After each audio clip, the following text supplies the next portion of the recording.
This game is being played with the Balance of Power scenario from the 2014 Steamroller packet.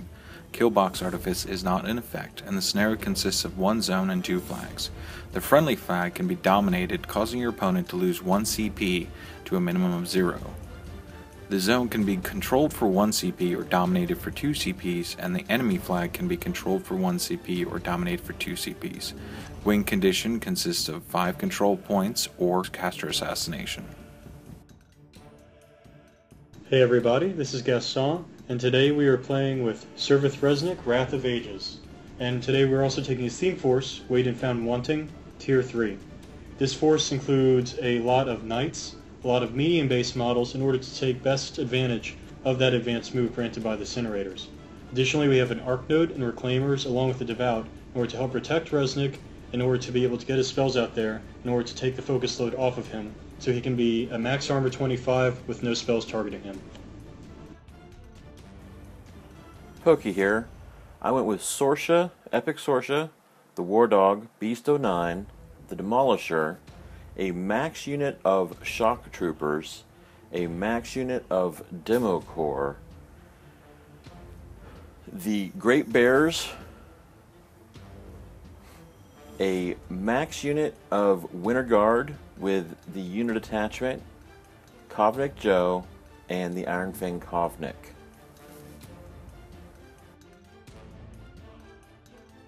Things how I was going first, I went ahead and put E-Sorcha and Beast 09 in the middle.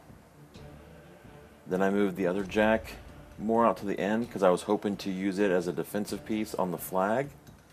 Then the Demo Corps, I was hoping to put them more towards the center, that way they can kind of react to wherever the Bastions were going to go.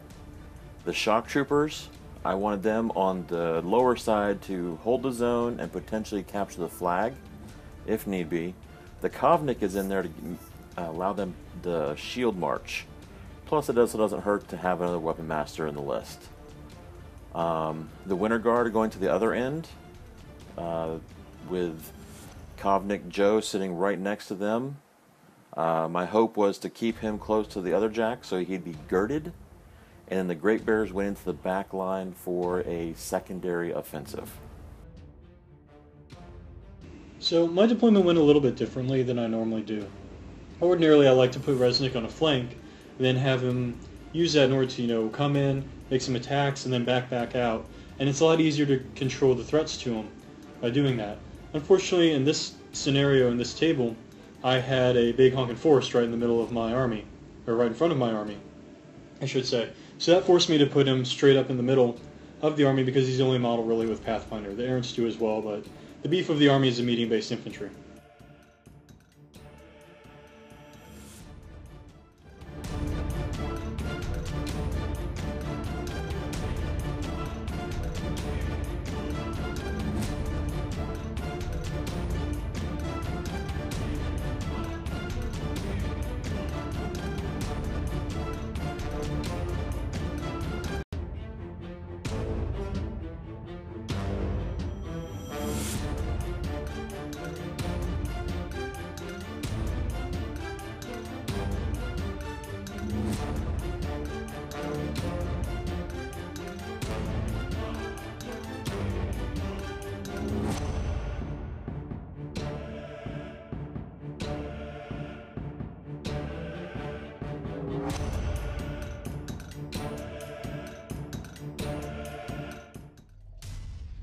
After seeing his entire line advance like that, it was really kind of scary to see. So I started out with allocating focus.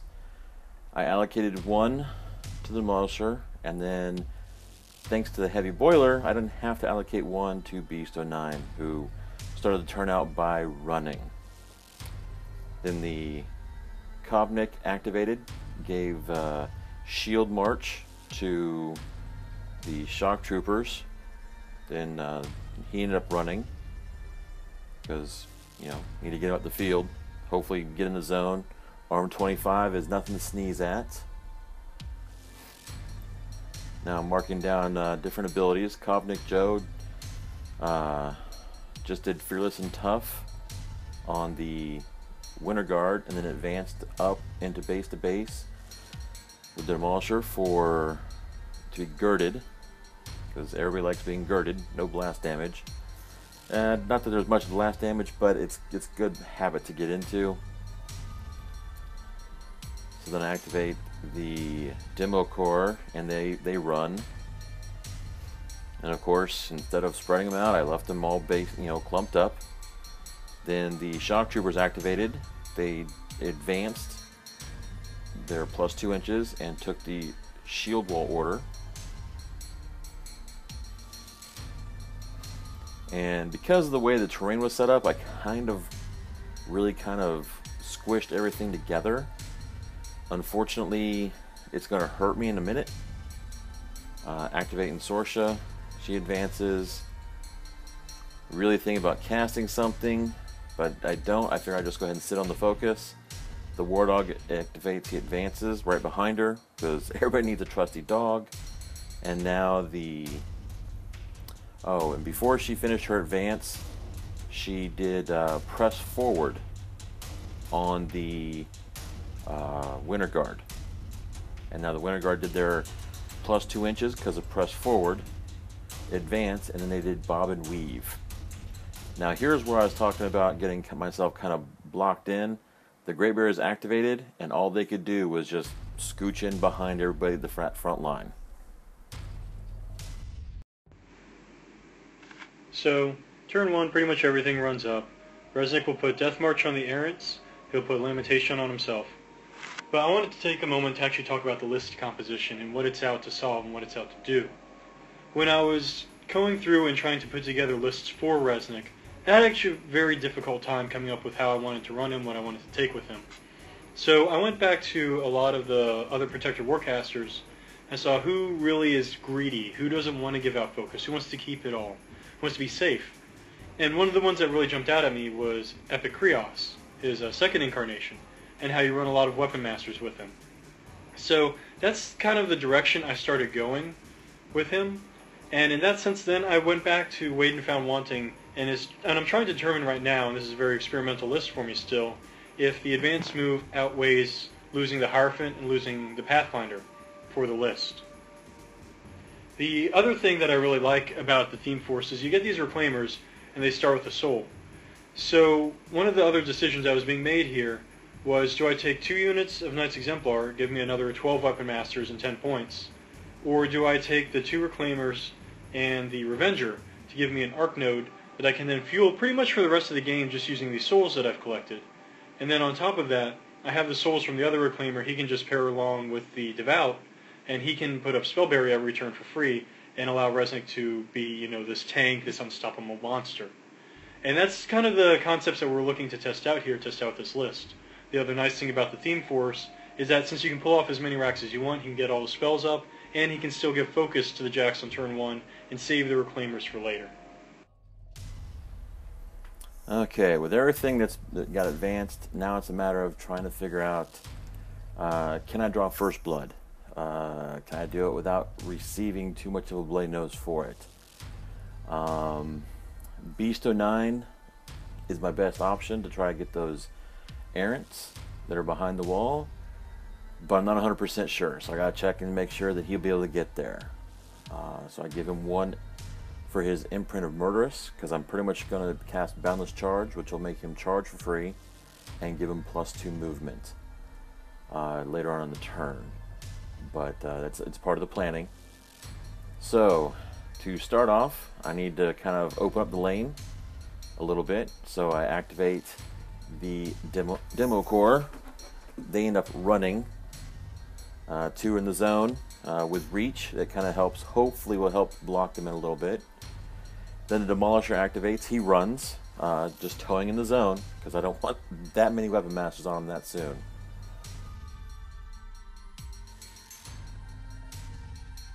I activate E-Sorcha. She does Boundless Charge on Beasto 9.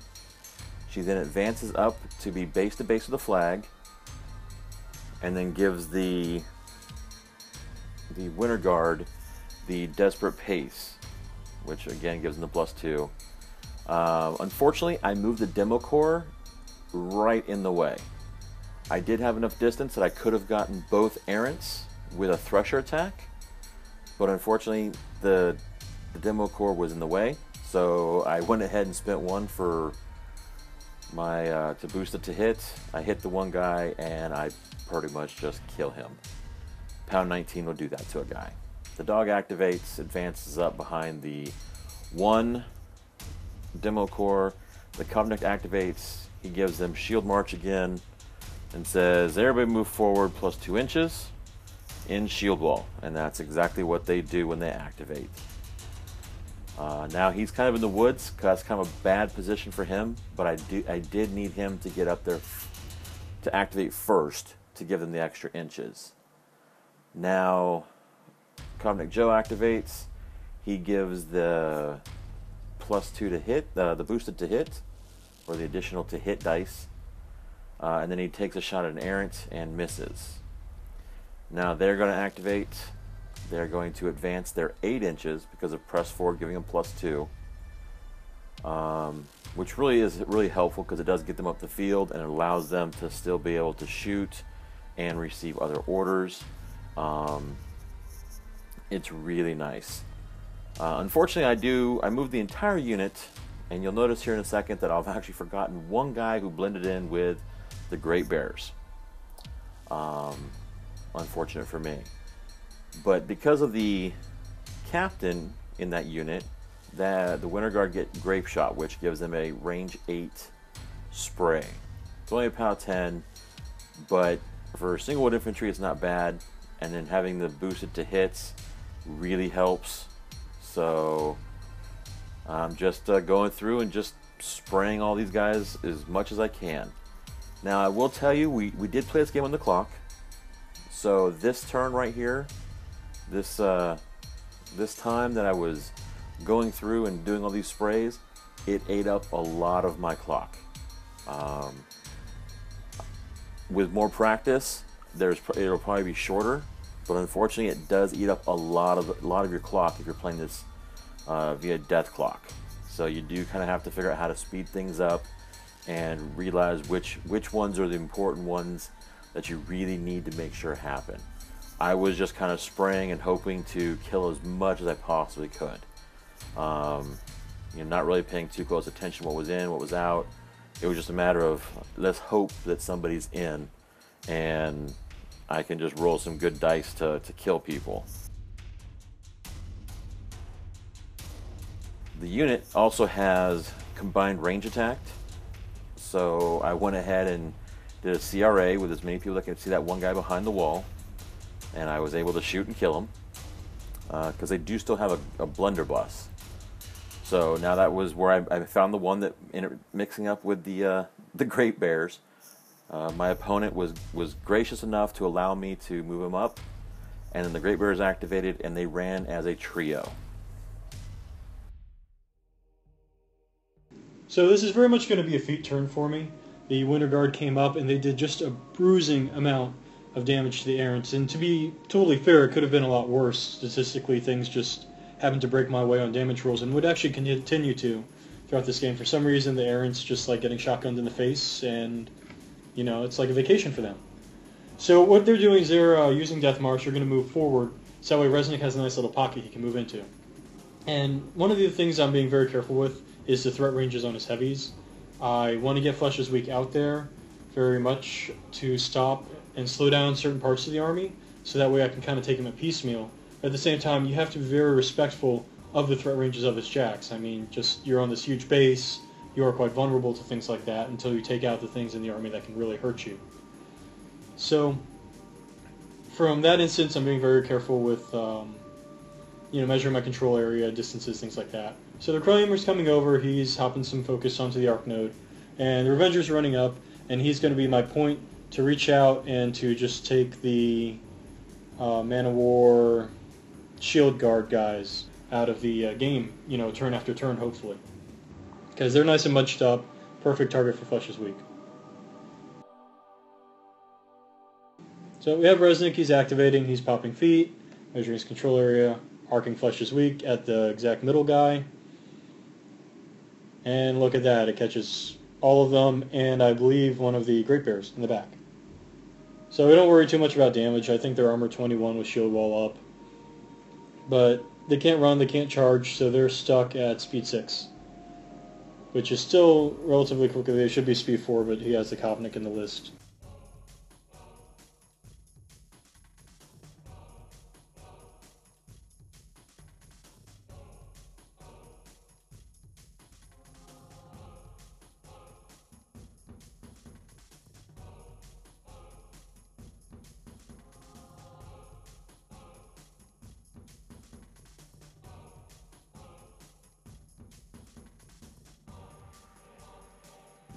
So at this point, Reznik set his piece.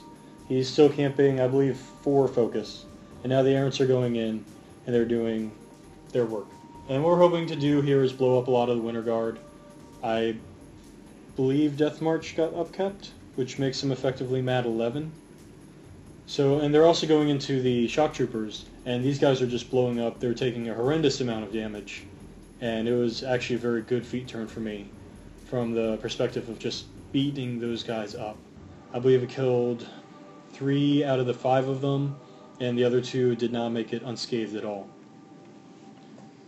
So from that perspective, it was fantastic.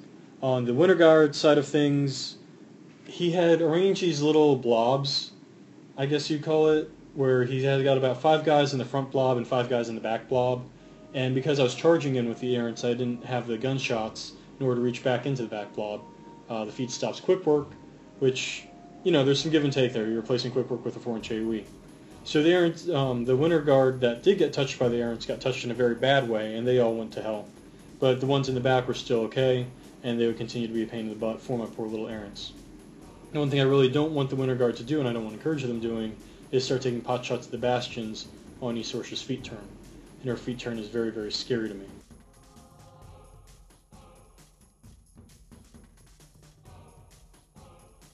The other thing that's very, very scary to me is that Jack, and he's bonded, so you have that going on. So what I'm doing here is I'm basically trying to box him in and get a little damage on him early on. Because with the bond, if you finish your activation, he's still alive, you get frozen. I don't have Gravis in this list, I don't want my guys frozen. So I'm giving him basically 2 sacrificial models. I've got a Cinerator charging in there, and I'm going to have a Bastion charge in there in a second here. And I'm just trying to get enough damage onto him early on, that by the time I actually go to start dumping all of my Bastions into him, it increases my ability to kill him significantly, and it makes it much safer for them because now I'm not losing a unit for a whole turn afterwards. The other thing about it is that you're trying to box him in, so that way you're limiting his ability to move up, start threshing, and killing all of your high-value models there. So that's what the Bastions are doing here. They do a reasonable amount of damage to him. Between the 2 of them, I think they do 8 damage. 6 from the Bastion, 2 from the Cinerator, so one guy did awesome on dice, the other guy did not so good on dice. He is armor 20, after all. And the other thing we're doing is, again, we're being very respectful of his other Jack. He does have bulldoze, so I'm moving some medium base models in the way.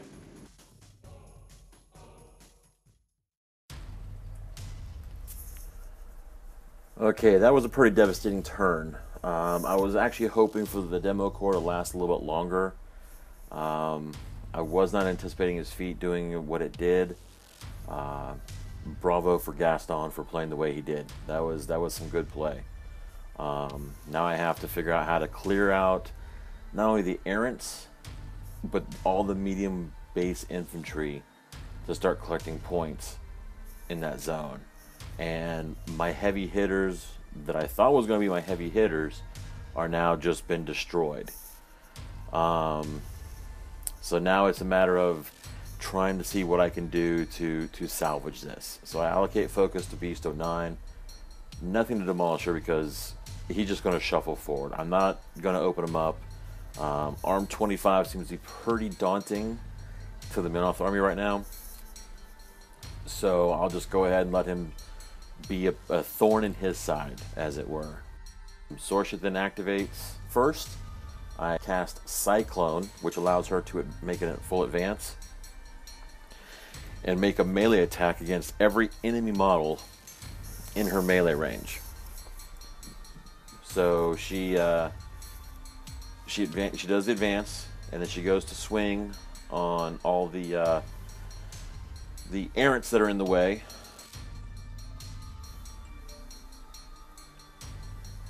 And now we're just trying to figure out what what I need to roll to hit and what I need to roll to damage. I was hitting really well, but it was just the damage just was not there. It just really wasn't. As you can tell from the camera, the hits were there. The hits were there, and that's all I really had. But now I have to figure out how to save her, so I now advance her normal movement back to the flag. Trying to clear out that zone, at least ways that little bit of that center area, so that the demo corps can get up there and hopefully hit some of those multi-1 infantry under her feet, because I just did pop her feet. So that's what I'm hoping for.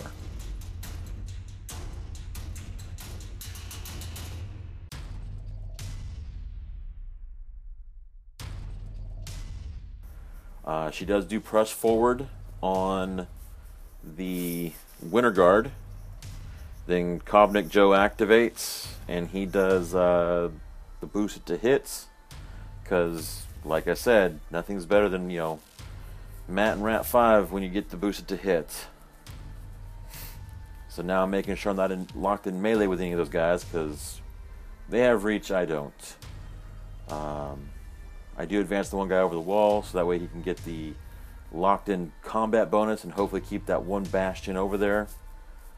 And then everybody kind of advances. And now, once again, a huge time sink. That is spray templates. These guys, massive amounts. I went ahead and just rolled the hits first, because luckily for me, Gaston lined everybody up so I could just roll down the front line. And I was able to finally able to kill 2 guys. Then the next guy, and this is just, it's just a huge amount of time spent trying to figure out who's hit, who's not hit, and end up, killing off a couple more guys. The whole thing is just really about seeing how many of those errants I can kill, and how many of the Bastions I can actually potentially, hurt. With their brotherhood bond that they can share, really makes it tough. But luckily for me, I'm able to do a little bit of housekeeping and do a little bit of damage on the errants. Now we're trying to figure out, okay, who shot this way, that way, because we're trying to figure out who's still left open. And so now he fires, because I got to clear out those errants in the front line.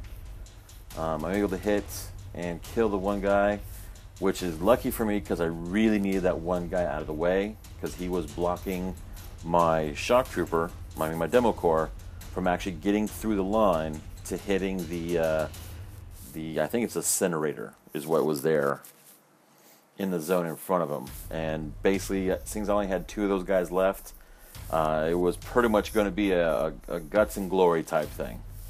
So I was just, that's pretty much what they were going to do this turn. But as you can tell, I'm still working on the Winter Guard. The Winter Guard, I'm still using going through their sprays. If anybody that's out there that's listening, if you're going to use the Winter Guard for this, please make sure you practice with them and know which way the sprays are supposed to go and which ones are important and everything else. So now the demo corps activate. They then charge. Receive the order to charge. One is already locked in combat. The other one we're trying to make sure is not going to be engaged. Hit a free strike with the way I charged up, and luckily he wasn't. So I went ahead and did a backswing. I ended up killing the one guy who was frozen because he got within 2 inches of Beast 09, which happens to be a Warjack bond with Beast 09 to Epic Sorcha. If you end your activation within 2 inches of the model, you are frozen or made stationary for a round, unless you have immunity to cold. Now I activate him. I go to move forward, and I'm like, wait a minute here. Those bat guys, that's a lot of weapon masters coming at me. So maybe not. So I advance. I slide him back, and I push him off to the side to work as a speed bump to Sorcha. So that way nobody has a direct line to Sorcha herself. Then those poor guys that flesh is weak, or whatever the name of that spell is, it says I can't run or charge, really hurt. After activating the Kovnik, he told them shield march, and then they advance forward to do shield wall and try to swing on that one frozen incinerator to kill him, which hopefully would leave me an open lane for the Great Bears to get through and take out the one light jack. I gotta make sure it's in first, because all the damage I do to it's doubled.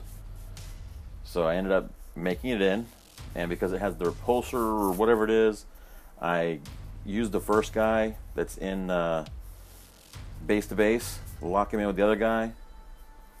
I'm able to do quite a bit of damage off my second swing, knocking out its shield. Then the other guy hits and does quite a bit more damage.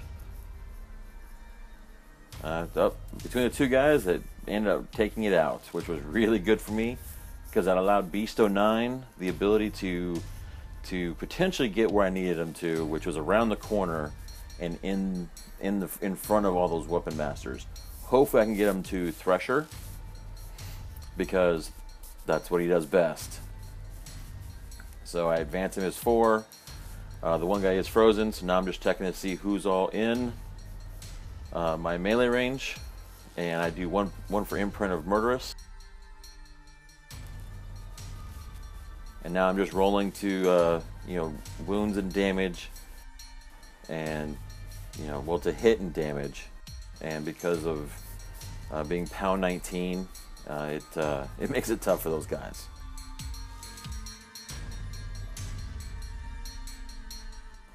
And that was pretty much my turn.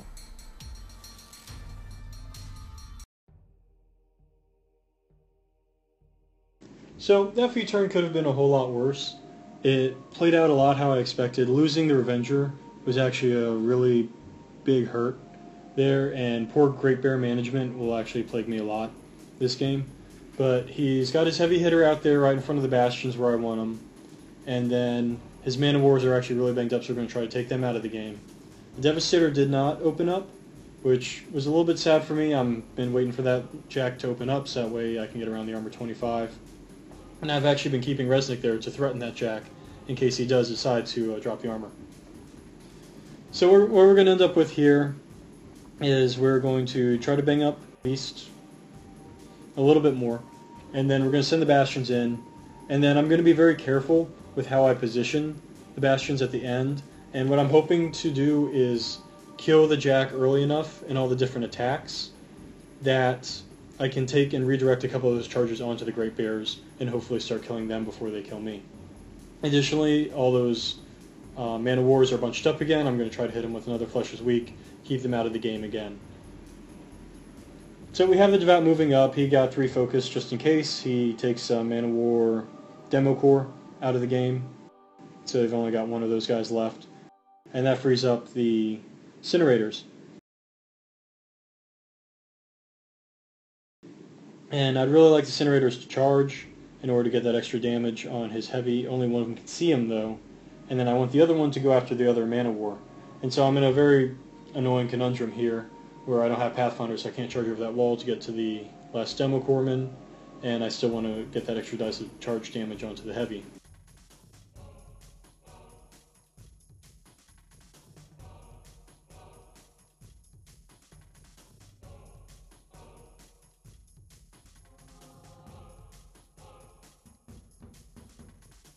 So what we end up doing is sending the Bastions in and having that unit of Bastions go ahead and try to finish off the final Demo Corpsman.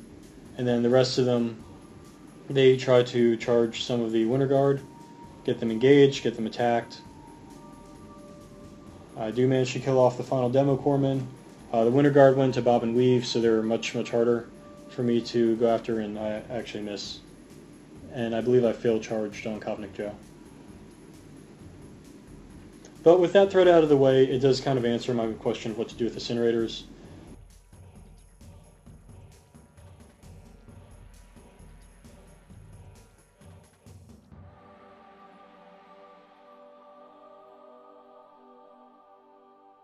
Reznik's going to move up. He's going to fling another Flesh's Weak right into the center of all those mana wars and try to take them out of the game for yet another turn. And that's where I see a lot of the power, and that's actually where I miss the Hierophant. This list is your ability to knock over your own models with the tape measure, but also to take his army piecemeal, where I'm saying this unit is not contributing at all to the game until I'm allowing you to, until I've had the time to take out your heavy.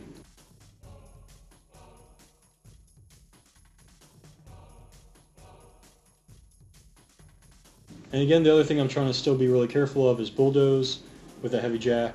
You know, Reznik's been camping pretty well this game, but I don't want a heavy getting to him unless it's on my terms.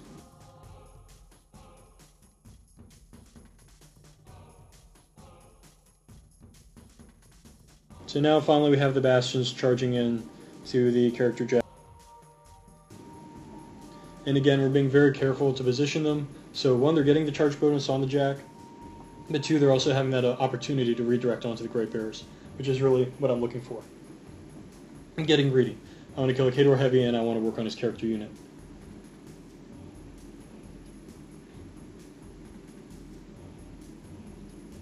So we start banging on him, doing reasonable damage. I think average is 6.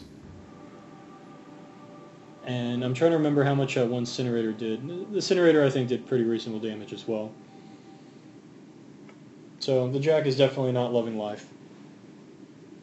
And at the end of the day, it will take 3 out of the 4 Bastions to actually finally put him down. So I do get my redirect onto the Great Bear. I just don't take a very good opportunity of it because I roll poorly and miss.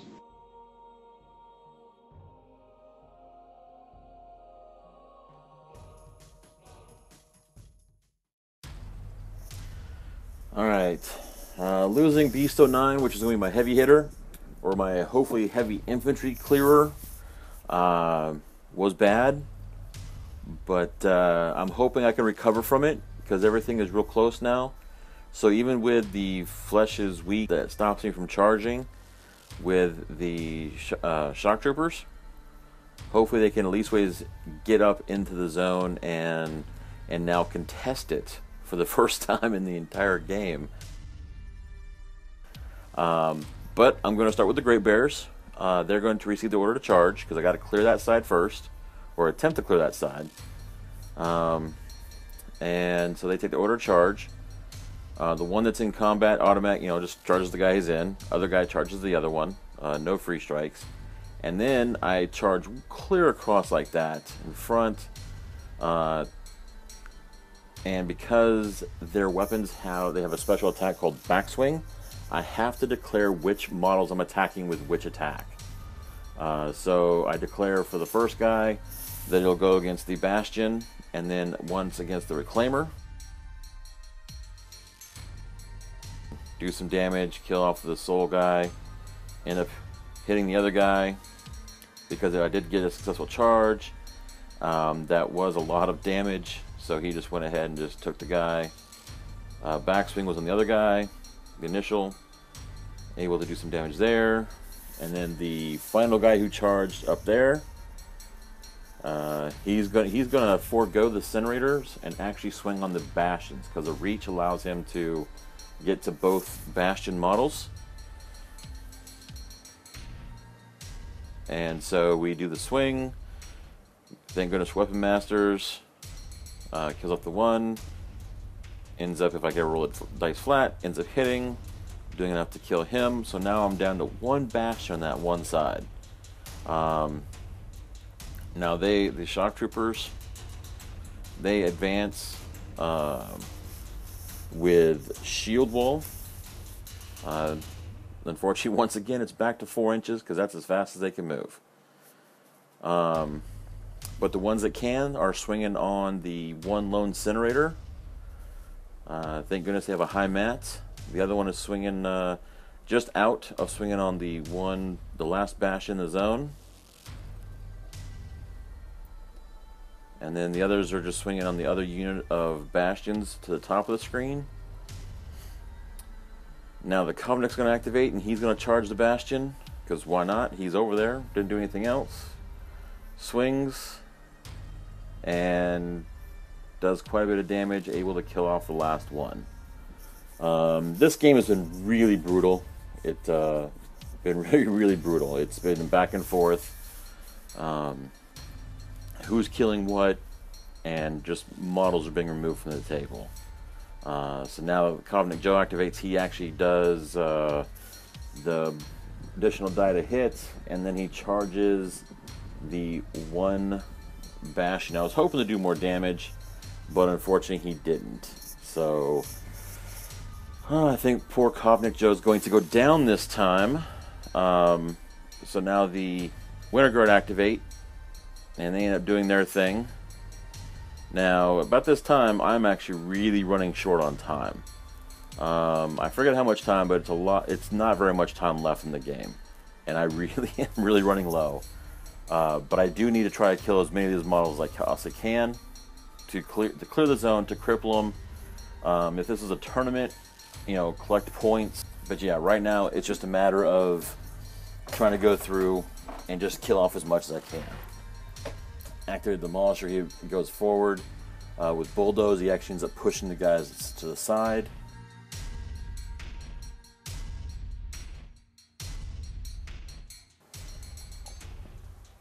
Thing goes for that. The dog then activates. The dog charges. The dog was able to inflict some points of damage and then return, and that is my turn. So that last turn could have gone a lot better. The Great Bears were able to get that charge on the Bastions and pretty much single-handedly collapse that entire flank. And that's just, it's very poor Great Bear management to me. My whole theory with Bastions is they don't like to be charged, and they got the charge off and they did horrific damage there. Absolutely horrific damage. But there is one thing that you don't see on screen, is that the clock is running really low for my opponent. He's got 3 minutes left. So what we're going to do here is we're going to push into the zone. We're going to try to kill and neutralize as much as we possibly can and see if we can't recover a little bit here.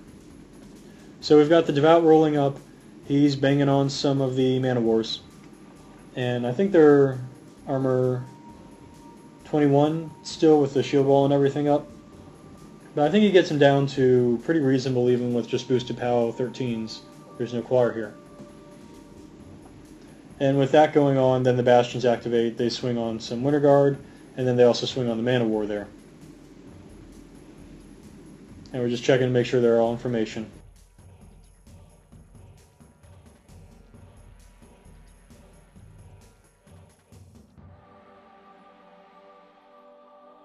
So the first Bastion swings on the Man of War, and he does a great job and actually kills him.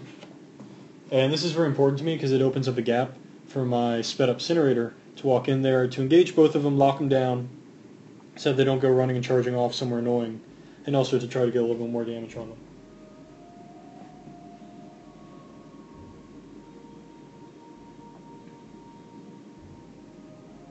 So here's the Seneschal. He's attempting to charge the Kovnik Joe.